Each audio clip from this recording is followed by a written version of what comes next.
Welcome guys to my channel. আজকে আমি 497 kilometre ride করতে চলেছি সোলো, তাও আবার কলকাতা থেকে ভুবনেশ্বর। তো সঙ্গে থাকবে এই অ্যাডভেঞ্চারে আমার সাথে।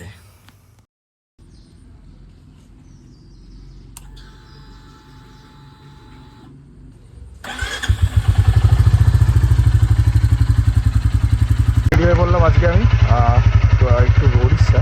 আজকে আছি বারিপাদা। এখন কোর্স স্টার্ট করলাম গাড়িটা, এখন বাজে মোটামুটি 9টার। ভেবেছিলাম তাড়াতাড়ি বেরোম, বাট ভাবলাম না, ঘুমটা কমপ্লিট করেই বেরোই। আর ওয়েদারও ঠান্ডা ঠান্ডা আছে, বৃষ্টি হতে পারে। সো রেন কভার নিয়ে যাও, ব্যাগের রেন কভারটা পরা নাই, বাস পরাতে হবে।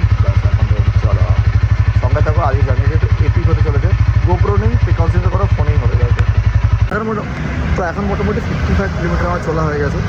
আর ওদিকটা বৃষ্টি হচ্ছিলো। এখন আমি কোলাঘাটের কাছাকাছি চলে আসছি। আর মোটামুটি 20-30 কিলোমিটার কোলাঘাট। আমি কোলাঘাট কলকাতায় আছি, বাট প্রচণ্ড গরম লাগছে, আমার মুখটা পড়ে আছি। তাই জন্য বুঝতে পারছি না খুলবো কি খুলবো না।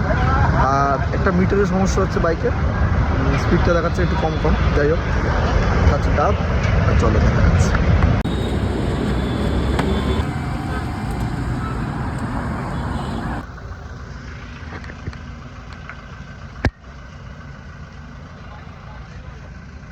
তো এখন 1টা বাজে।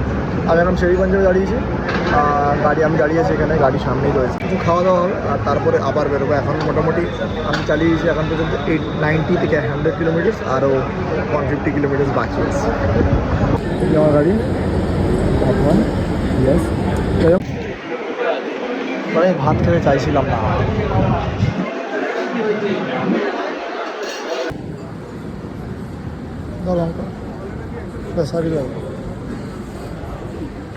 প্রায় পৌঁছে গেছি। আর এখন 30 থেকে 35 কিলোমিটার বাকি আছে। আর এখন বৃষ্টি হচ্ছে না। তো রেনকোটটা খুললাম, ঘেমে অবস্থা খারাপ, এই বাইকের অবস্থা। আর দেখা যাচ্ছে তো এখন প্রায় চলে এসেছি। আর 25 কিলোমিটার মতো বাকি আছে।